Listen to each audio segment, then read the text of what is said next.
that. But anyways, we're not here to talk about workout supplements. But hi, everyone. Welcome to episode 11 of the Second String Debate Team podcast. It's me, Javin. Alex, and today we have a guest from New York who is a friend that I went to high school with and college with, Natalie. So everybody, welcome Natalie to the show. Hi, Natalie, because I'm everybody. Hello. Yeah. And we want to start today off with, a nice little award that YouTube was generous enough to send to me for our 100 views on our Tiger King podcast episode. So if you guys have not watched that episode yet, we highly recommend it. Yeah. Check the link out below. Give it a shot. See if you can get it up to 200 views, and they might actually send us a real award, one that's not on a Taco Bell napkin. Right. But we'll see. We're grateful either way. Yeah.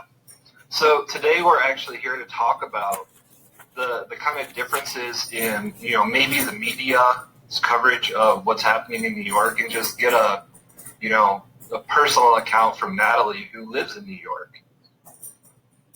So let's kind of, I don't know how to introduce this other than like the great idea of talking about it from the get-go. Yeah, we're grateful enough or lucky enough that we have, Natalie here that has an actual perspective we can get outside of what is being reported by people that might not even be in New York. She had the brilliant idea of telling her story in chronological order, which is something that Alex and I have never thought about. So, take it away. Okay, so basically I think what you guys are mostly seeing on the news is how Midtown looks right now. So I'm going to kind of start with, back, I think it was like early March when like things kind of happened suddenly. But, basically, I went to work. It was I think a Tuesday. I think it was like March, maybe like the first week of March. So I went to work and it was a normal day. And then around lunchtime, there was a lot of buzz around the office that there were some cases out west, and people were starting to get a little concerned. And by my subway ride home, things had gotten kind of tense. And within a couple days, going to the office was not like going to the office on a normal day where you would have everybody sardined into a subway car. It was the subway cars were pretty vacant, and to see I work near Times Square, so to see Times Square is probably how you're seeing it on the news, where no one's around, because once you take the tourists away from Times Square, there's not really a whole lot left. And if people are going to the office, there's nothing left. There's no tourists and no people going to the office. There's nobody that really lives over there. So that's probably what you're seeing on the news. Was it surreal for you to start to experience that? Definitely. I'm assuming you've never seen New York like that. No, and it was definitely eerie, and it was kind of that I think living in a very urban area, the whole apocalypse scenario sort of always crosses your mind. You're like, oh man, this is a very crowded subway car. If someone gets upset and something happens or really goes down, I'm in the middle of it, So it kind of crossed my mind to begin with, but it was I was living in a movie for, especially going to Midtown on those days.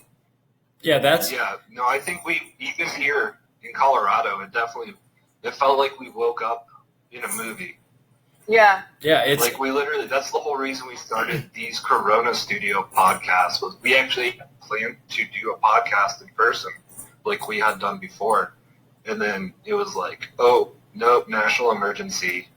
Yeah, that day was when it all started to feel surreal.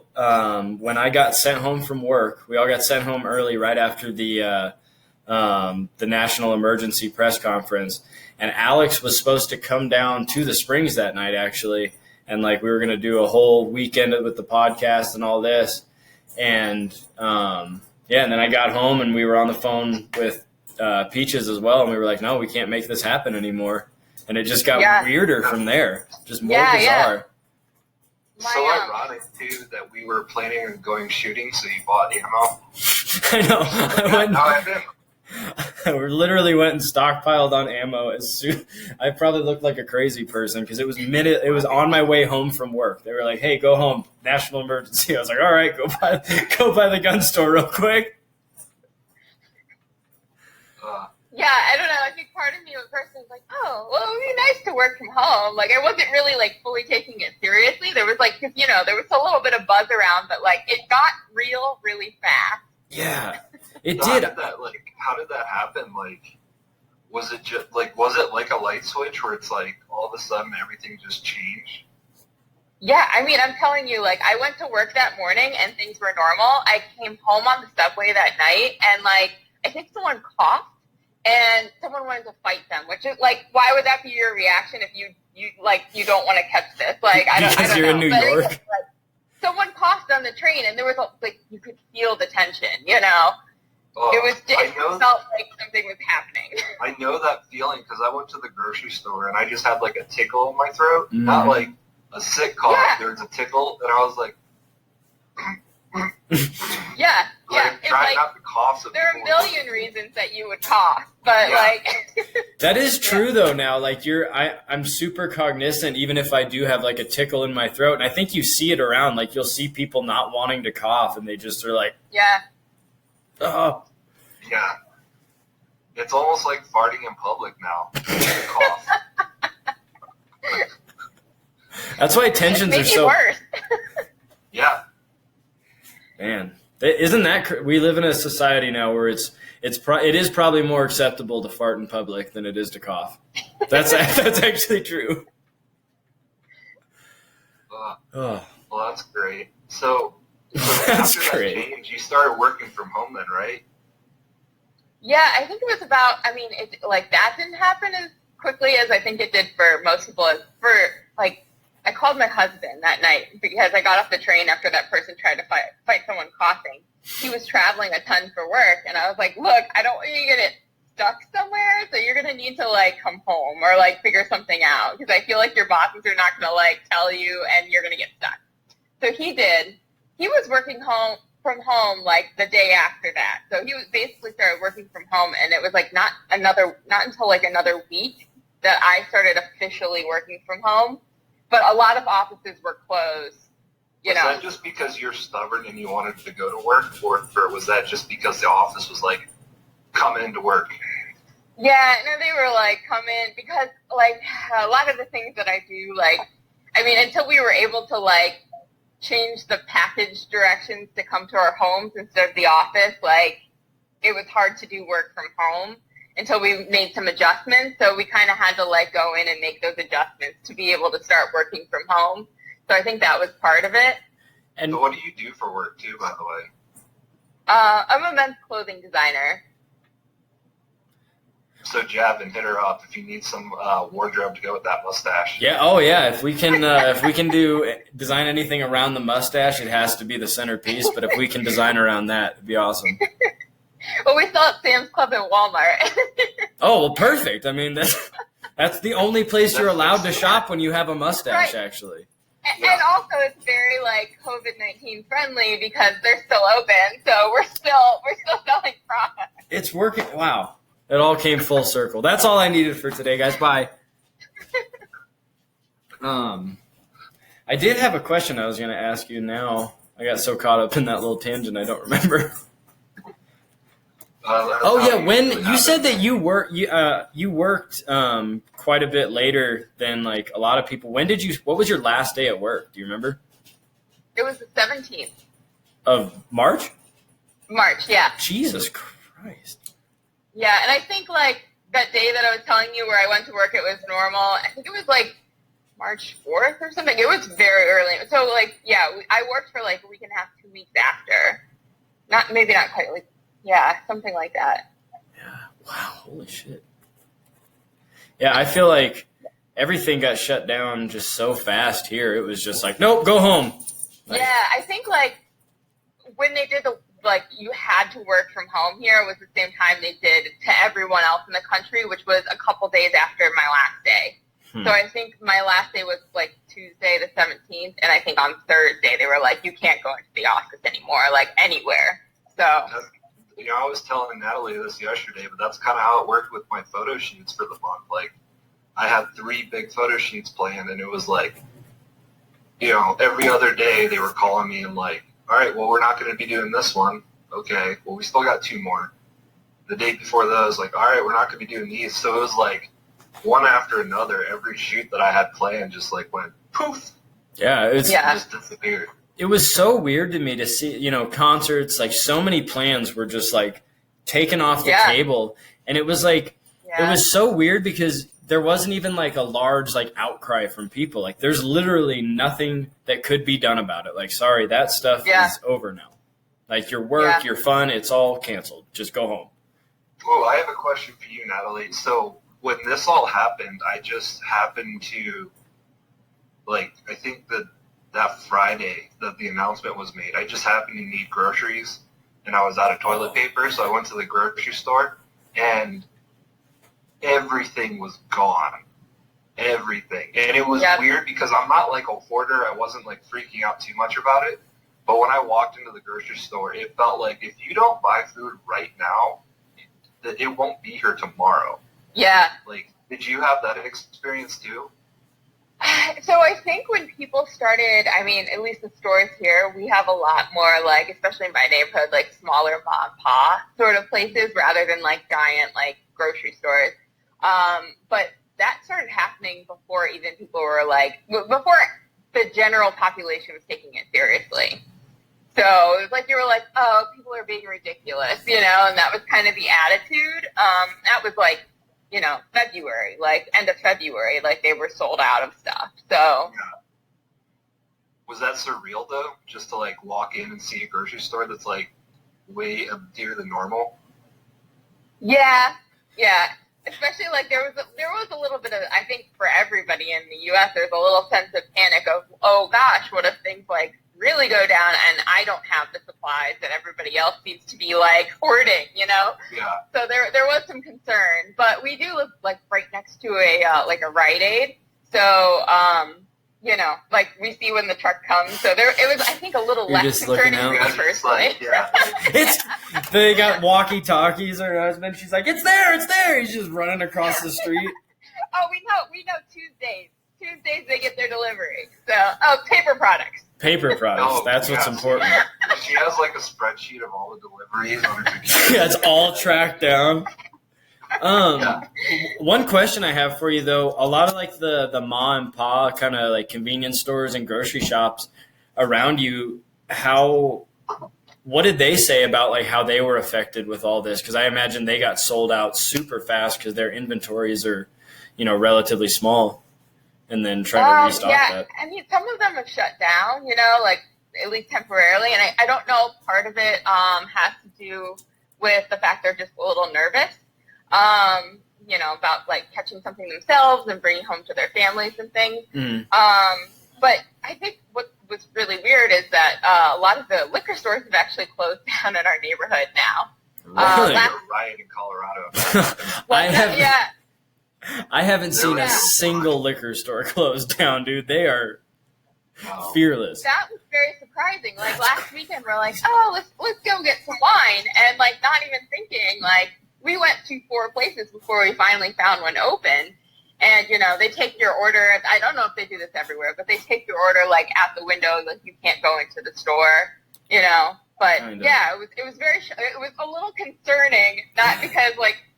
We need to have alcohol in the house at all times, but like I was just like, oh shit, this might be getting really serious if they're closing down. Isn't that such They tried to limit or call the pot stores in Colorado non-essential. Oh, and no! Within 24 hours of that declaration, they reversed it because there was such an uproar about it. Oh yeah, people were So I have a funny story about the dispensary. Actually, I went there like a week ago, or no, I think it was 2 weeks ago, and it was right when like the social distancing thing was really getting pushed, and like only this amount of people in a store at a time, yada yada. And so I get there, and they have like these cones set up outside, and you like are ushered in one at a time, and it was kind of bizarre. And I hear they have an employee outside checking IDs and things like that, and I overhear this guy talking to another customer, and he was like, "Yeah, man, we were doing roadside pickup." for like a day there, and I was like, this is a fucking Outback Steakhouse. Like, what are you talking about? You're doing roadside pickup. And then he was like, but yeah, the cops came up and said we couldn't do that anymore. And I thought for a second, I was like, I don't always agree with the police, but in this instance I do, because you just had people outside with like bushels of weed and cash. Like, if I was a criminal, I would be like, I will be stopping by the dispensary real quick. Like, Yeah. I think, that lasted less than a day before the police were like, are you out of your minds? Please stop doing people this. Like, did they have like a limit of how much like weed you could buy or something? I'm sure people were like going in there like trying to like stock up. Yeah, I think we have a legal limit. We do have a legal limit. I think but it's absurd. The legal limit for what you can purchase, like they're like, you can only have 1 pound, and you're like, oh, only 1 pound. Colorado is just the cool parents, man. They're like, hey. Yeah. All right. Well, so sorry. We got off on a little bit more of a tangent, but so you started working from home. Like, what was the next kind of? Well, you didn't start working from home, did you? You kind of kept going to work for a while. Yeah, until the 17th. So then, on the 17th that night, like they were like, finally, like, we're going to work completely from home from now on, right? And I had just been in the office all day with my coworkers trying to, like, set things up so we could work from home. That night, I started to get, like, a little tickle in my throat. And I'm like, no, I'm insane. This is nothing. Like, I haven't been sick in 2 years. Like, not even a cold. Like, this is just a cold. Like, I deserve a cold. Like, I deserve a cold. Like, I live in New York. I haven't had a cold in 2 years. Like, this is the cold. This is the cold that I, like, I deserve. But, so like the 17th, I started to get the tickle, and then on the 18th, I had like the full-blown fever and like cough, and like, I'm like, okay, this is starting to feel a lot like coronavirus. How? So it just happened that quick? Like, you went to bed with the tickle, and you woke up, and you're like, I mean, it was a cough, and then, I pretty quickly, I'd say, like. So what were, like, how did that feel? Like, just, what did it feel like to be sick like that? Was it worse than just, like, a normal bad cold, or what? I'd say it was more like, almost like a cold and a flu combined. Okay. It was weird because it'd be like, usually when you have the flu or you're sick, you're like, you feel sick the whole time, but, like, I would have pockets of, like, oh, okay, I feel okay right now. I can do something, I can, like, clean up around the house, and then I would be, like, feeling really sick again. So it was a little more, that was kind of weird about it. At least that's how I experienced it. How long were you sick for? Like, how many days? I think in total I didn't feel completely better for, like, 2 weeks. Oh. But. Sorry, did you experience, like, that? Because from what I've read about it, it's just, most people complain of just like this overbearing, like, lethargic feeling where you're just like, I could just lay here forever. Well, yeah, it was like, when you have the flu and you're just like, your like body aches, and you're tired, like that sort of thing. So that, and then like my fever very much yo-yoed. So like I would feel a little bit better and the fever would be down, and then like all of a sudden it would go up again, and I'd feel really crappy, Well, I'm curious if it's like, because you run a lot and you're relatively a healthy young person. Like, I almost wonder if your body was at least able to fight it off because of that, and maybe like if you weren't somebody who was healthy and fit, like maybe that fever wouldn't have kept going up and down; it just would have stayed up there. But you had I don't know. Capable. Yeah, and that's why when people say, like, oh, maybe that cold you had back in February was coronavirus, and I'm like, I don't know, man. Like, not what I experienced, not from what I experienced anyway. Yeah. Damn. Was it concerning to other people? Like, do you have any other friends that got sick too? So I think maybe one of my coworkers had it, and I think he started having symptoms before I did and just kind of didn't really mention it because he thought it was a cold at first. but I don't think he got it from me. I think, if anything, I may have gotten it from him, started before. But luckily, my coworkers, stayed home and didn't go out, and they didn't get anything. My husband didn't get sick, which is really surprising. But yeah, I don't know. Everybody at work was telling me to go get tested, but I talked to my doctor, and the thing is, there probably still aren't enough tests for everyone. So if you have mild symptoms, they tell you to stay home and ride it out. So have you started running again since you've felt better? Have you? Yeah, running and biking, and I still feel like there's like a little tension, like, especially the high intensity sort of like if I sprint or like do something faster, I get out of breath more quickly. So I think there's still a little something going on there, but it could be. I mean, that's how. So the disease, from what I'm aware of, attacks the cells that actually uptake the oxygen in your lungs, and they kind of damage them for a little bit. So it could just be like you feel good, but your lungs kind of need to rebuild the cells that were attacked in there. Yeah, they were saying something about, like, with the older patients that there was scar tissue on there that wasn't going to ever go away. Like, with some of these older people that they did studies on. Yeah. Gavin, have you heard of that? There's, like, people who get this severely. They're saying that, like, their lungs are being damaged permanently. That's actually, that's why I asked, because I was wondering how running felt after this, because that's another, like, consistent thing I've seen in the after effects of Corona. The people that have had it, they all complain about this, like, residual feeling of crap in their lungs. And some people that, like, I've heard of people that, and who knows how well they took care of themselves before this, but they've gotten over the coronavirus, and they talk about, like, going and walking and checking the mailbox feels like they're jogging. It's like there's a constant strain. It's almost like hard to tell when I go outside, because now that they actually tell you that everybody needs to wear a mask, so basically everybody has one on. But yeah, I mean, you get out of breath because the mask is on, and so that's partly part of it too. But what if that's what people were complaining about? It's all these people with masks on, and they're like, I swear to God, I cannot breathe like I did before I had this.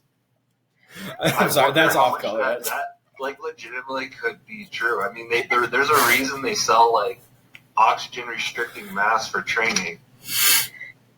Do you think that maybe people from Colorado have, better lung capacity because of where they live? That maybe... I think it's different because you can, once you get acclimated to the altitude that you live at, it's probably just the same as anywhere else. But we have such a drastic change in elevations across our state that if you go from Denver, which is only 5,000 feet above sea level, to, like, Woodland Park or something that's like 7,000 or 8,000, like, that in and of itself just makes it harder. Like, unless you repeatedly spend time above tree line, like, just going between different cities in our state you can feel it. Yeah. No, absolutely. Like, there is a significant difference between working out here in Colorado Springs than there is in Denver, like, for sure. Because there's it's roughly like 12 or 400.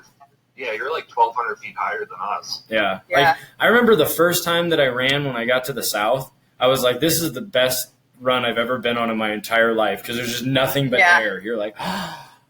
Dude, that happened to me when I moved back to Ohio. Like, I got there and I was like, holy shit, I can run. I felt like a superhero. Yeah, this isn't a problem for me at all. I was like running backwards for like 2 miles. I'm like, I've never been able to do this before. This is amazing. Yeah, you've just got like a little skip in your step when you're not fighting for air all the time.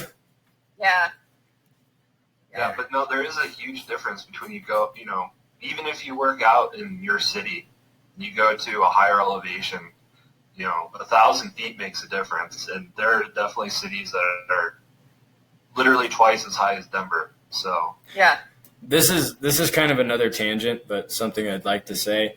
You had brought up the workout mask thing, the elevation mask. That drives me insane when I see people wear those in Colorado, because I'm like, what are you like? Is your next match on the moon?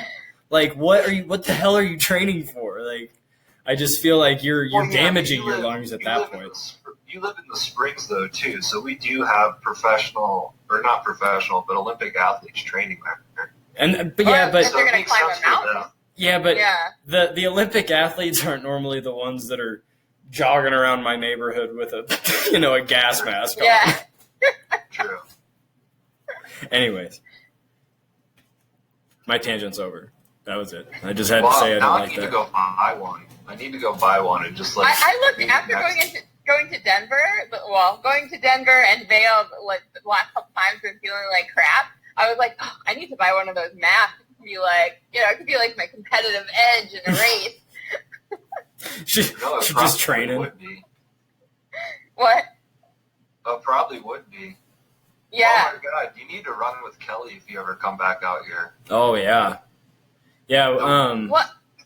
One of the she's been on this podcast a few times, but Jace's girlfriend, our friend Kelly, she's an ultra marathon runner. She's training for. That's insane to me. She's training for 100 miles.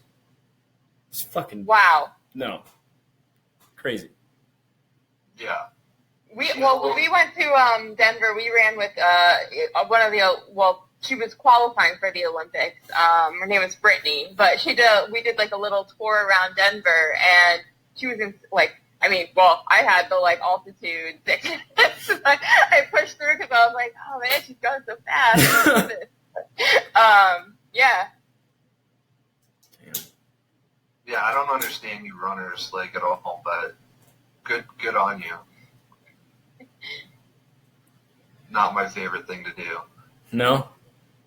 No. Obviously. Got the bike right there. Yeah, Alex he's like, no, I'll just put more speed in the equation. Thank you. Yep. Pretty much.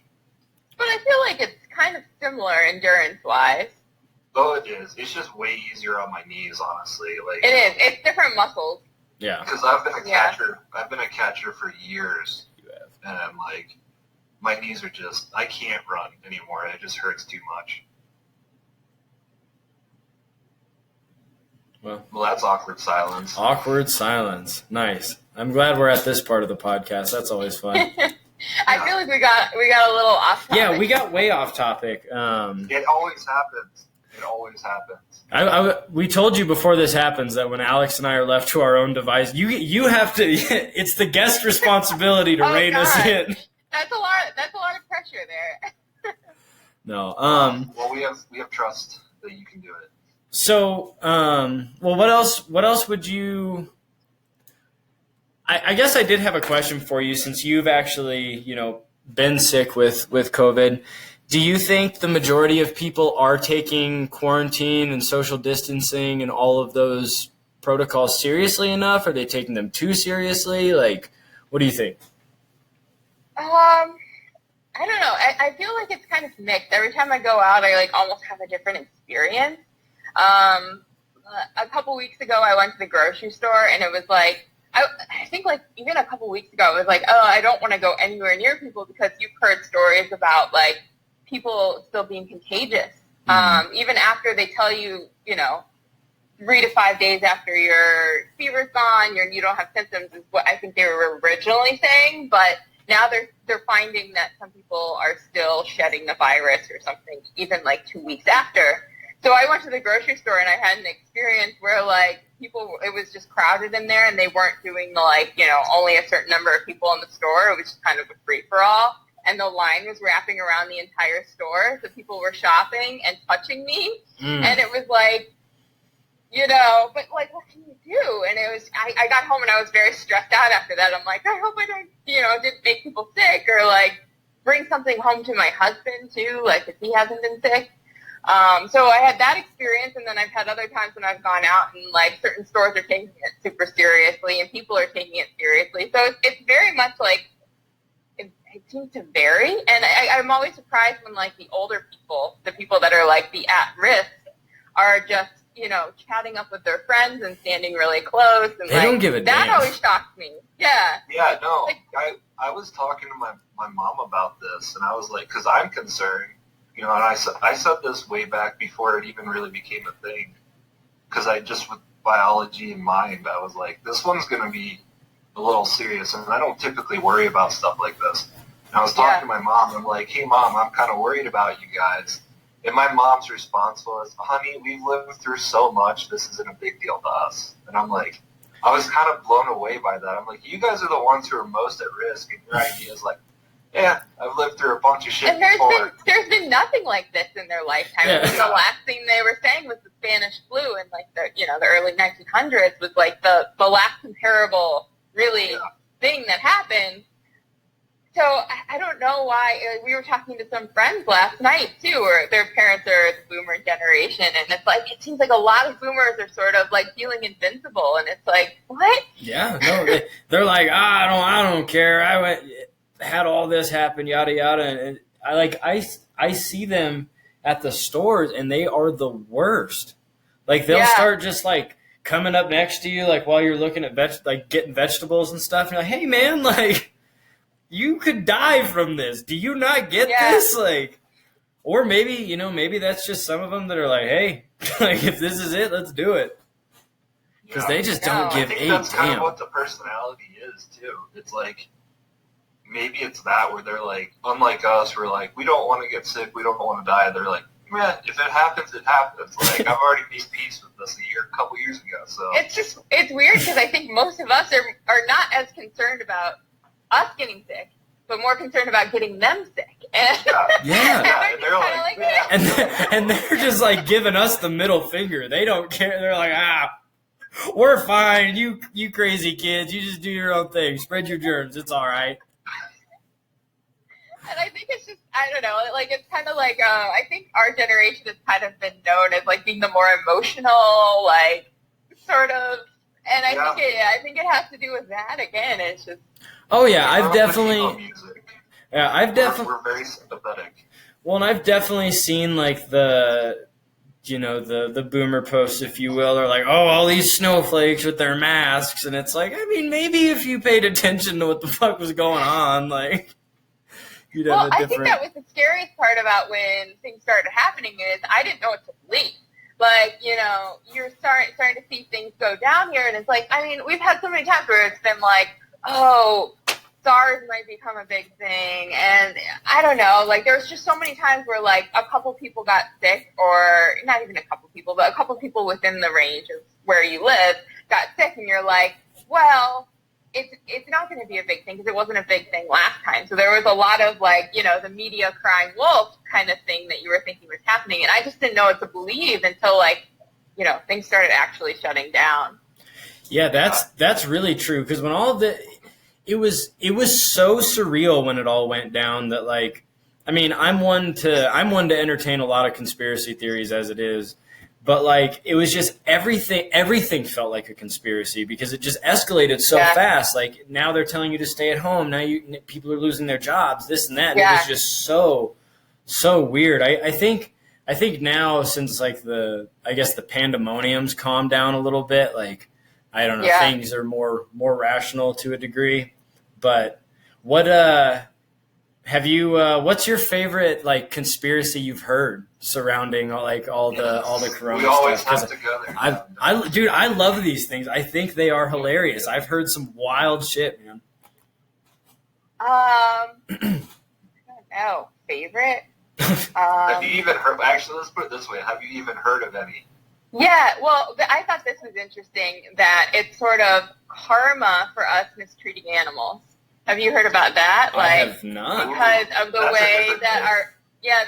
way that our food industry works, and like now, everyone, they're like, well, it's not just China who is eating bats that's responsible. Like it's everyone. There was like a whole article I read about that, and I was like, that's interesting.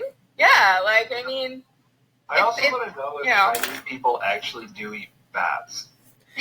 Or they were just smart because people like keep bats as pets in China or something. Like it's when people said that AIDS came from a guy fucking a monkey. Like I don't think a guy fucked a monkey. Like I don't think that's how it actually happened. I never heard that. You've never heard that before? Oh yeah, that was like a popular. It was almost like it almost escaped the realm of like myth and went into fact for a little while, where people were like, "Yep, some dude had sex with a monkey. Thanks for AIDS." Like, nope, that's not how that happened. Had to be bestiality. Yeah. That's why I'm like, I don't know if like are people eating bats, or was it just like a bat at the market because somebody's like into having a bat as a pet? I don't know. I don't know. China. Because I can't imagine there's too much meat on a bat, honestly. I can't either. Yeah. But in China, they're not a wasteful culture. I mean, they eat fucking everything. Weird stuff. Yeah. Yeah. I mean, these are the monkey brains. You know, like people eat crazy shit over there. Yeah. But who knows? That is a really good point, Alex. That is almost the same thing. Like the guy and the monkey analogy to the guy and the bat. Like maybe that's just what people always reach towards. They're like, yeah, I heard about some guy ate this bat. I heard the other day that there's this huge petition going around of people that want the United States to sue all of China because of this guy that ate the bat. And like it's I mean it's crazy, but it's legitimate. People are like, "Yep, let's sign it. Let's sue this whole country." It's like that's not how that works. You can't. Yeah. I think the problem is a miseducation of our population. I think there's a huge problem with that. For that to even be considered as a rational, logical answer to this. Oh yeah, no. Like. Yeah, and I think it's the first time that something like this has happened where, like, really, like, social media and there's been so much, like, just other sources of news, whether they be fake news or not, but, like, you know, people are getting a lot of different conflicting information. Yeah. I don't know. No, that's... It definitely matters what channel you tune into, for sure, right now. Yeah, that's crazy. And like, as much as I don't appreciate that, like how Trump's handling this, I'm not a fan of how he's handling this at all. But there's still some journalists out there that are really trying to do the gotcha questions, and I'm like, that's not important right now. Nope. Like, yeah, trying to stump Trump is not like an exercise in you doing a good job. Well, and also a lot of these, like, you know, the way things are handled are dependent on the state rather than the federal government. So, yeah, I mean, I don't like that he's being a whiny baby on the podium, but at the same time, like, yeah, there are other people responsible too. It's not just him. Yeah. Yeah, I don't like that he's trying to overstep and tell, like, state government to basically fuck off and they have to follow his standards because we've seen that fail time and time again. But I don't know, the majority of, like, you know, big articles that I see from NBC, CNN, Fox, all like the major conglomerates, it is all like gotcha journalism right now. It's a constant theme of people looking to put the blame somewhere, and I just think that's so asinine. Like, the blame is not important at this point. The solution is important. It doesn't. It doesn't matter if a guy ate a whole fucking platter of bats. I don't care. I would just like to, you know, not work from home and be able to go to a restaurant. Like, let's focus on that. Like, what's next? Yeah, I think actually right now that seems like the whole thing is like on both sides. Trump's trying to blame everybody else, not to admit to his own shortcomings, which he's had, but to be honest, like, you're also asking him to be like, have 20/20 hindsight. You know, like, to some extent, again, I'm not a fan of him, but to some extent, like, you can't put everything on him. No. And but then he's also like, you know, he's trying to put the blame on everybody else too. And the journalists are trying to put the blame on him, and it feels like a giant blame game. It is, and I mean, the leader of the free world is the easiest scapegoat you can ever find to put the blame on, you know? And there is blame that rests on him for sure, but it's not, like you said, it's not entirely. It's not a blame game. It's a solutions based thing. But that doesn't really get people to read articles, you know. Sadly. Yeah. Yeah. I mean, I feel like I'm very interested to see, like, where the world goes from this. Like, hopefully some good comes of it, and, like, you know, we're all gonna stay inside until hopefully it's safe. or whatever. And then we start to, you know, like, hopefully, like, you know, people are a little nicer. And Yeah, I really hope so. I was talking with my sister the other day about how, you know, really, if you think about it, the work, like January, February was like a different world. You know, like we live in a different period in time now. Like this is opening a different part of the textbook. And yeah. you know, I was saying the same thing, that I hope people realize that since we've been like limited with human contact and, you know, things like that, I hope it put things into perspective to change people a little bit. But, you know, I really wonder about that. I wonder what the future is gonna hold in the next few years, because it's entirely different.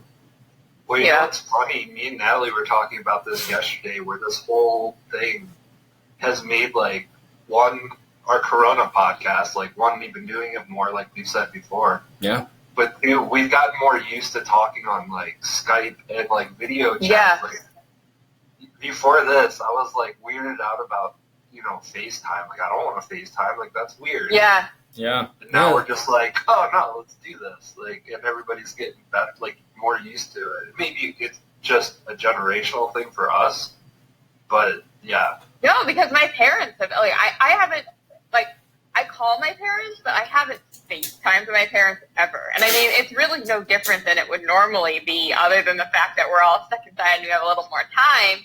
But I mean, I've gotten them to like jump on House Party, that app where it's like, you know, FaceTime. Yeah. And I'm just like, you know, like, so I mean, my parents are doing it and my husband's parents are doing it. So that is, I wonder if it'll keep up, you know? That is something I would like to see continue, is kind of like that long distance, like the FaceTime parties like you're talking about, because that is, you know, those really like, it's almost it's underrated. Social media was intended to be created. Like, you know, you like, just get on there. This is how it was supposed to be used. Yeah. Yeah. We mutated it into something ridiculous. And it's almost come full circle back. Have you guys, like, kind of kept up with, like, certain friends that you, like, you maybe, like, even if they live down the street, like, you would maybe see them once a year, but you've talked to them, like, 4 or 5 times since this all started? Like, we have friends like that. Yeah, like our group of friends, because you guys live in the Springs and I live in Denver, like, you know, before this, we saw each other, maybe 3-4 times a year? Yeah. And now it's like, no, like, it's almost weekly we communicate. Yeah, well, I mean, it is always weekly that you and I at least communicate this way, and then, you know, we probably have 3 phone conversations a week now too, talking about this. And I don't know, it's also like, I think it sounds weird, but in a way, like the boredom made me reach out to so many more people that I haven't in a long time. You know, you're just sitting there on your phone for so long that, you know what, I see like somebody on Facebook and I should call them right now. I should FaceTime them right now and, you know, see what's going on. I mean, even you, Natalie, you and me, like, we'll talk maybe once a year too. Yeah. And like, in the last couple months, we've chatted a couple more times than normal, for sure. Well, yeah, and I'm also glad that I came to Colorado a couple times, because at least I got a little bit of traveling in this year before everything was canceled. Yeah. Right. What, did you have anything super, like, anything you were looking forward to that got canceled? Like concerts or events or anything like that? I think the big one, I finally got tickets to San Diego Comic-Con this year. Oh, that's right, yeah. So that got canceled in July already. So that makes me like, oh my gosh, how long are we going to be, you know, inside and not doing stuff? I mean, that's a big convention, so obviously that's kind of an extreme anyway. But yeah, that's really the huge bummer for me. I feel what about you guys? You should do your own Comic-Con, like, and broadcast it from your apartment. Like, set up little booths and just, like, walk it through and talk it through with everybody. That'd be hilarious. That would be really cool, actually. Like a little, like, you're allowed to have groups of 5 or more or whatever, so you have like a small Comic-Con in your apartment. That'd be funny as fuck. Man. I think for me, it's the biggest one is I really doubt that the big mountains are going to open for mountain bike season this year. Yeah. That's the biggest one, because I look forward to opening day every year. Because that's just such a blast to go out there and like do that for the first time that year. Because the mountain bike season, like the big mountain bike season, is not very long. I mean, it usually doesn't even start until like the end of June because the snow has to melt off all the mountains before you can ride them. Yeah. And then, in the mountains it starts snowing in like the beginning of October. So there's only like a 3-month window where you can actually ride big mountains in Colorado. So that's suck because that's my favorite thing to do in the summer. Yeah, I wonder, man, fuck, I didn't even think about that. That's terrible. They just got that new bike too. I know, we're just going to have to stick to like the trail at Red Rocks. Dude, that's a whole tangent I don't need to get off into right now. Yeah. But I don't know, man.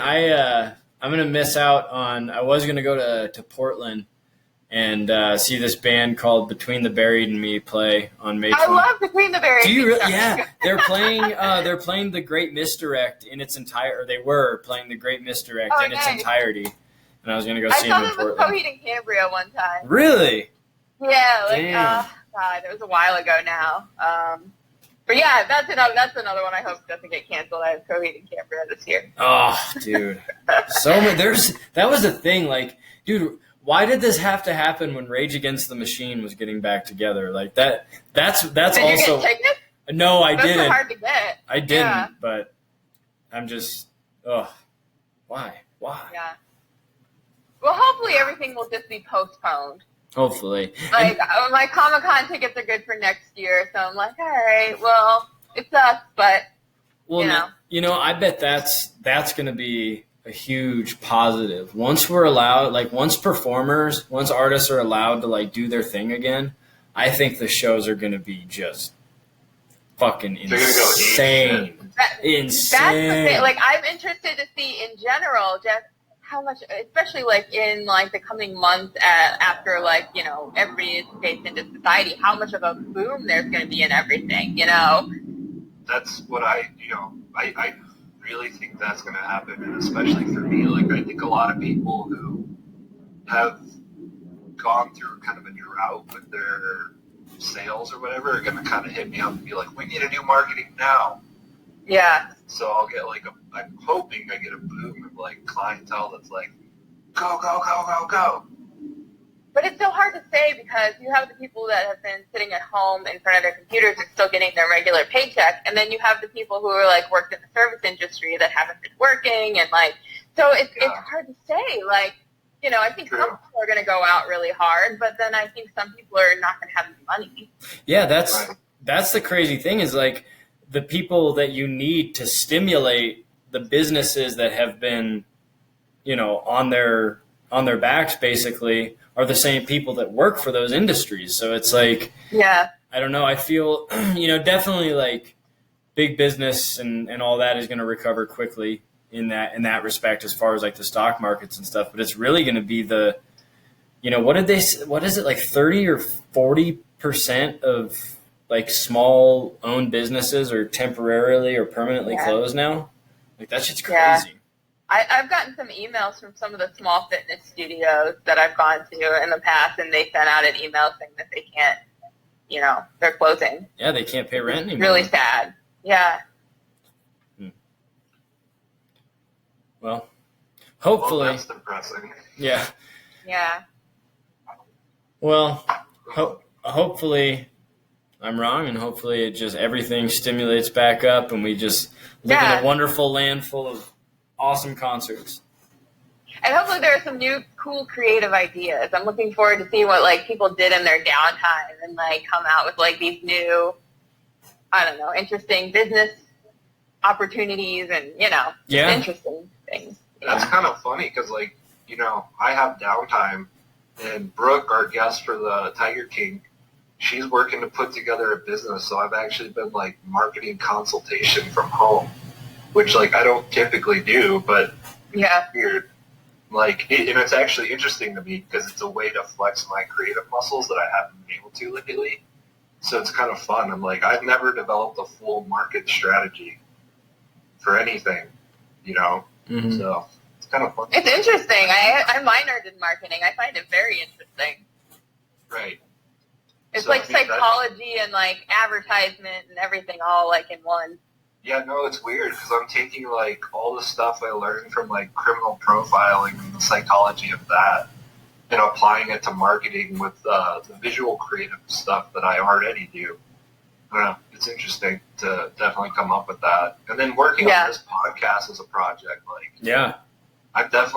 we've devoted a lot of time to this just because, like, why not? We have the time to do it. Yeah, when I was putting the episode up on Sunday or Monday and doing all the editing and all that, it was nice in a way because, you know, like I still work from home, but the workload is so light, honestly. Yeah. That, you know, like I have more time to focus on like editing the podcast and this and that, and it's nice. Yeah. You know, to really, I'm focusing on what I actually care about. You know what I mean? For a change, which is really nice. And it kind of makes you rethink your life too, right? It does, yeah. It really does. I actually had to do some work this week, and I'm like, oh, who do they think they are? Like, it's disrupting. I have had that. Oh yeah, they're paying me still. I've had that thought where I've like been drinking my coffee, working from home, and like, who the fuck? And then I'm like, oh yeah, they're the people that still pay me. So like, but I think that's an attitude that I can afford coffee. But I think that comes with like, you know, like. I now, even when I like work from home, I'll make sure that I not put on like work attire, but I don't put on sweatpants anymore because I figured that my attitude was shit when I was working out of sweatpants. I was like, nope, I hate this. This is stupid.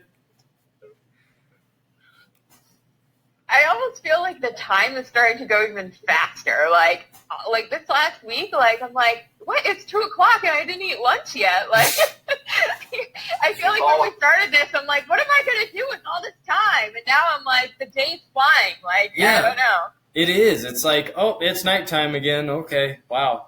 Like it's so.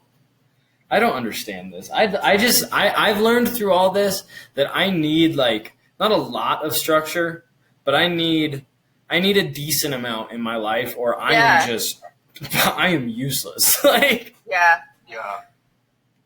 No, I struggle with that because I'm so used to going to the studio every other day that it was like, wait, I'm not going to the studio anymore. Like what? Yeah. I don't know, because like on the days that I didn't go to the studio, I actually did other work from home. And like I was cool with that because I'm like, okay, it's Tuesday, like I'm gonna work from home today. Yeah. And those things. Now it's like, no, you just do everything from home. I'm like, well, shit. Whatever, I can do that tomorrow because I have all week. Yeah, and when you're working from home, like home is ingrained as a place of comfort for most people. So then you're kind of like, no, I think I'll just chill out. I'm good. Yeah. How are you guys doing with like having your new quote unquote coworkers, like your family or like roommates or whatever, like being around them all the time? Do you have any like experience with that?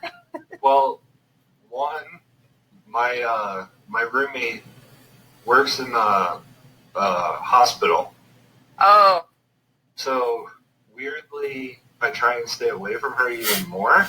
Like normally, like I just it's weird because my editing bay that I have, it's 2 big computer screens and a 30 or 53-inch TV. And it's great for editing, but it also is a great entertainment platform. So I'm like, I got my fish, I got my computer and TV, and like, I don't really need to do anything. So I just like hang out in my room. I'm like, don't get me sick. Especially because Micah is not somebody who I believe takes this serious at all. So I'm like, Micah would go up and hug somebody right now, I'm pretty sure. Yeah. So I'm like, I want to stay away from you. I don't honestly, and my roommate and I have talked about this a bunch. Sometimes, like him and I forget that the world's even like shut down because we were saying that the other day too. Yeah, like most of the things that we do are outdoor based anyways, like bouldering, rock climbing, all that. So like the activity level didn't really change, because you can still do all that stuff. And so your parks aren't closed? No. Really? Governor Oh. Polis put it in his stay-at-home order that parks and all of that were to remain open because exercise fell under like the Essentials. or like non-criminalized activity. I don't know what it is, but yeah, we can still, because I think that would have been another uproar in Colorado if you were like, you can't ride your bikes. People would have been like, what? Like, lost their well, mind. You gotta also remember too, our parks are completely different than parks in New York. Oh, of course. Our parks are just so vast that even when it's crowded, you still don't really run into people that often. No. Yeah. But I will say, and have you, do you see like more people, I guess, like running or just kind of like being more active in New York? Yeah. So I think like another one of those moments where you're like, what's going on, was when they did actually completely shut down the parks. There's a track up the street that I usually go run on. I felt like it was almost easier to social distance there. I don't know. Like I liked going up to the track, and they took down the basketball hoops pretty early, but they did keep it open for a couple weeks. Wait, what? They took down basketball hoops in New York City? Because, kids go up there and they just congregate and they play basketball, but they're just kind of socializing. And it is. And so they took down the basketball hoops, but people especially the old people like to really walk around in the morning, and runners like to go there too. But yeah, then one day they just shut it off, and it was funny. I saw people standing outside there with those resistance bands and putting them around trees and it's funny because I think some of these people haven't exercised in years, and they're just all of a sudden going out. It is funny. It's there's a track actually right down the road from my house, and I saw the other day it's turning into a gym is what it's turning into. Like the track is the new, and I saw this person pull up in a Jeep, get out of the car with a kettlebell, carry it out into the middle of the field, work out with the kettlebell, and then get back in their truck. And I was like, all right, whatever, man. Do you. Do you. Oh, our big, I was telling Alex this last night, but our big Corona purchase was the one of those Peloton bikes. Ooh. So, especially once the track closed down, I'm like, I'm on board for the Peloton bike. Let's do this. But yeah, so that was our Corona purchase. I don't know if you guys have had any of those. Oh yeah, not the Peloton specifically, but my fish was definitely that. I have for sure. I have spent a lot of money on biking parts and gear, and it's I feel like Amazon is just super dangerous to even have on my phone at this point in time, because I'm like, yeah, sure, I'll buy that. I don't give a shit. Anything to pass the time. I've been buying stuff for this podcast, so I still have my microphone that doesn't. I saw your microphone the last time, yeah. Yeah, so I don't have the video or the webcam to attach to the computer, so I still have to do this off my phone. But I have this, and I just bought a pair of studio monitor headphones for. Oh, you got. When the webcam does, yeah, I bought a pair of Audio Technica MX50s or something like that. Like a decent pair of proper monitor headphones, not super bassy consumer headphones. These are for monitoring actual levels the way they're supposed to be. So I'm excited about those. I think the more into microphones and headsets that you and Peaches get, I'm just gonna I'm gonna get those old over the head first generation headphones where it's still got the antennas and stuff. That's what I think I'll like the George Jetsons or some shit. Can you please get the Britney Spears microphone? Oh yeah, the boy band essential. That's what I'll get. Just the real skin toned little microphone that just goes right down to here. That'd be great.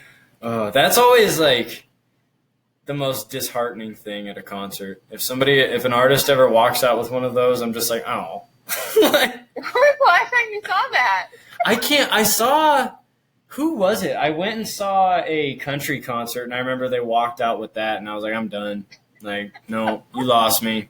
I hate that shit. Like, is it so hard to grab a microphone? We have to do this? Like, I don't get it. Another tangent, Well, sorry. That's your future, bud. Yep, that's it. I'll get the You know what's funny is when we do it with Seth, like Seth has all the actual proper equipment, and when he set up, he just put a microphone right on the table and was like, yeah, we're just going to use our ear pods, whatever, to talk to you on a webcam. Like, you literally have the most sophisticated equipment of all of us to do this, and he's just like, meh. Yeah, he's literally the sound guy, and he's like, nope.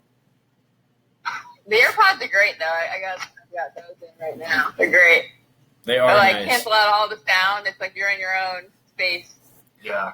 Well, it's just funny because Seth is legitimately like a cinematographer with like a 5 or 6K video camera, like live streaming capabilities, like a stupid expensive mic for editing music videos and stuff.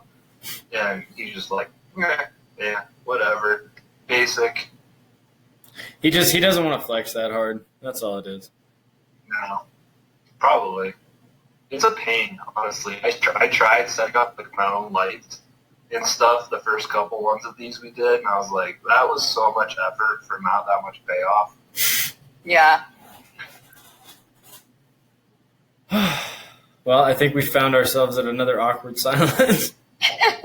Yeah. Natalie, is there anything specific that you wanted to like bring up from your experience, or anything at all for the podcast?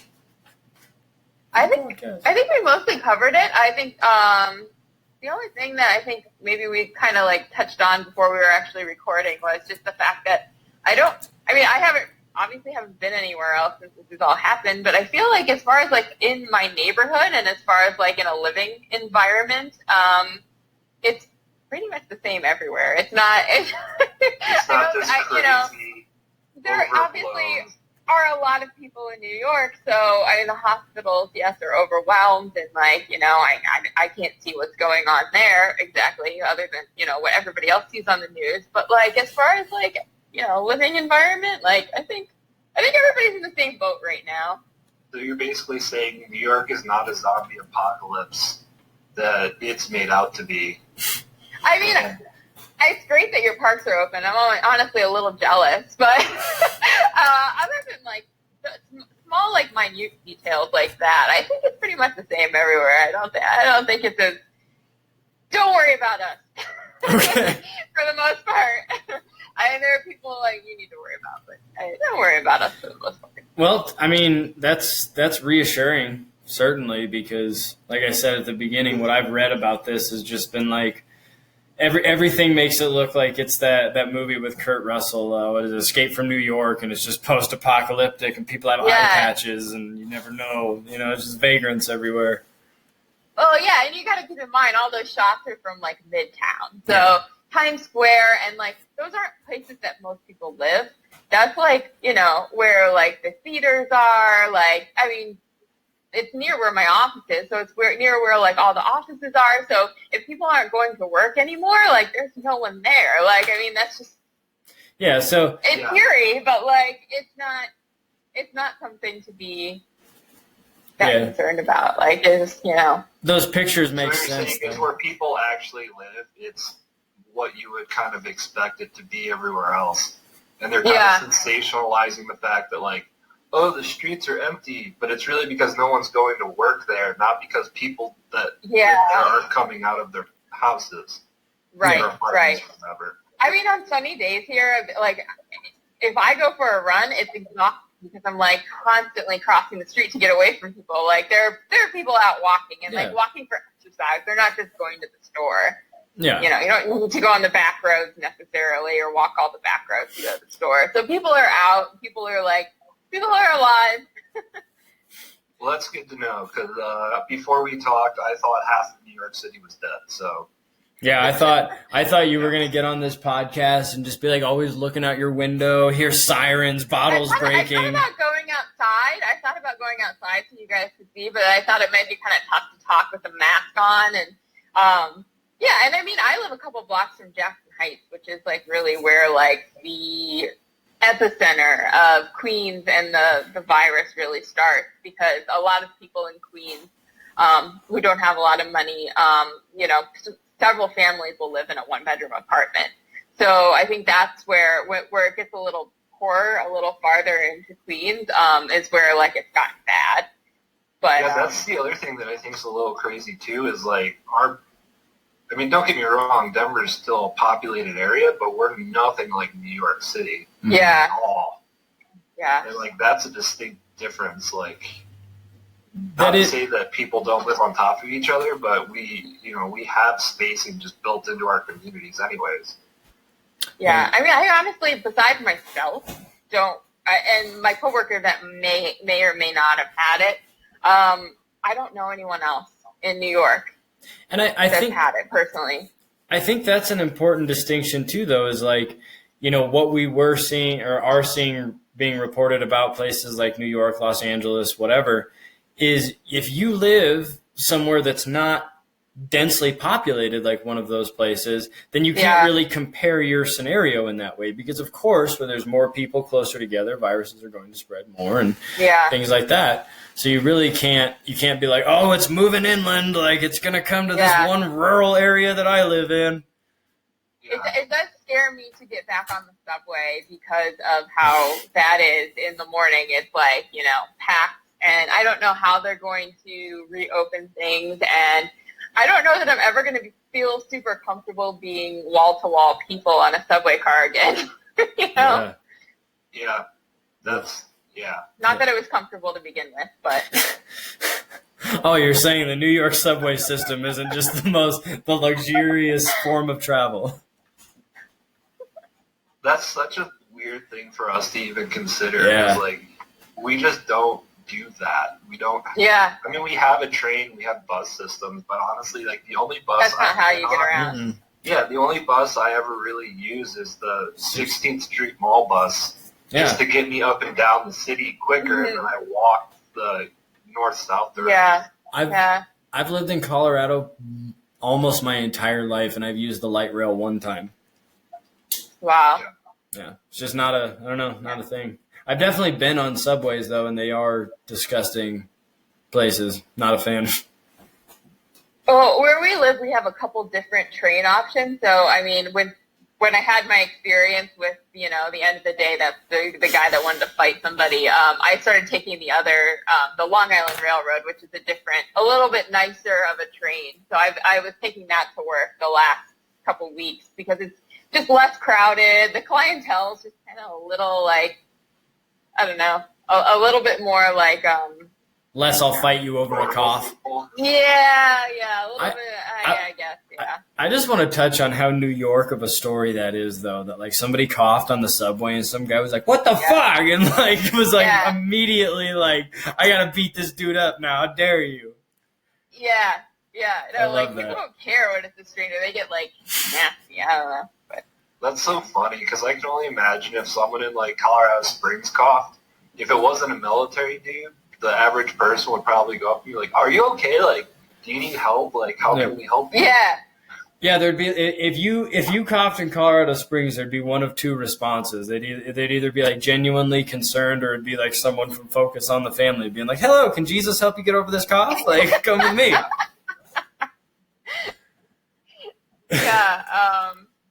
No, you don't talk to people here for the most part. Like I was telling Alex this once before about like when I first moved to New York, I look back, coming from the Midwest, I look back and I'm like, all those people that talked to me were crazy. Like, what was I doing talking to them? But now that I live here, it's like you don't talk to anybody unless they truly like need help. You see that they're like, for the most part. Well, yeah, I mean, you just don't They're crazy if they're talking to you. You're homeless. Like, in fact, the only reason, Javin, that she's talking to you right now is because I introduced you. If it wasn't for that, she'd be like, "Fuck you, Javin." That's how New York she is also, now. Also, I have that Midwest charm about me, so I'd like to still retain some of that. Do you think that people see the Midwestern charm, like native New Yorkers, and they're like, "Ugh, Why are you happy? Why do you want to greet me? I mean, I think I shut it off on like the commute to work, but That- you know, like Once you get to the office, it just comes right back. Yeah. yeah, I think it's. I know that my old boss recommended me for a job. He's like, yeah, you know, she's from the Midwest and she's very friendly, and that was a selling point. So you know, it comes in handy sometimes. That's funny. That is. Well, cool. Well, I thank think you. This was a good episode, guys. Yeah, honestly, thank you for being on. This has been good. I appreciate it. Yeah, thanks, guys. So we do something at the end of the show where we kind of throw a shout out to a local band or artist or something like that. Is there anybody you would like to shout out, Natalie? I was wearing it earlier. I'm not wearing it now, but no, there's a local artist, the Good Bunny Club. I have a lot of her merch. She's from Brooklyn. I believe she's from Brooklyn, but she's a local artist, and I really like her. And she's autistic. I don't know. But yeah, she's great. If you check her out. Good Bunny Club. All It's right. kind of interesting that happens with a lot of autistic people is they become very creative. Yeah. It's interesting to see how that goes. But yeah, no, it's part of her story, and it's part of her work, so it is like relevant in that sense. But she has really cool stuff, and I like her. So. Awesome. Well, that's awesome. Do you have any? Do yours real quick. I'm trying to remember the artist's name real quick. I just found him last night. Give me 2 seconds. All right, well, I'm going to shout out a YouTuber called Linus Tech Tips, that channel. That has gotten me through so much boredom just watching that channel, and I've learned how to build a computer. And it's made me like, oh, I see what I need to do to my computer now. Like, I need to do this, this, and this. So when I start editing 4K video, blah, blah, blah. I don't know.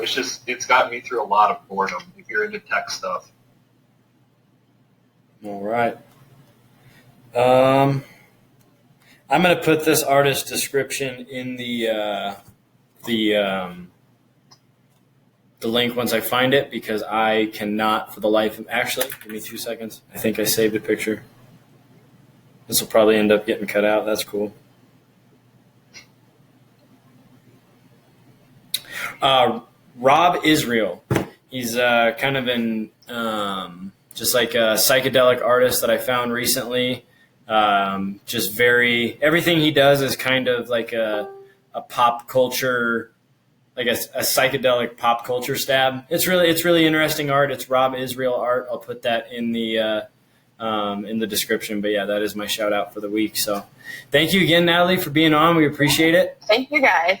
Yeah. Pleasure being here. Don't forget to like, share, subscribe, and yeah, and see if we can get that 200 view award. We want to see what type of parchment that one comes on. Yeah. All right, thanks, guys. Thanks for watching, guys. Thanks for coming on, Natalie. Appreciate it. I guess that's the end of the show. That's it. Bye-bye. All right. Bye.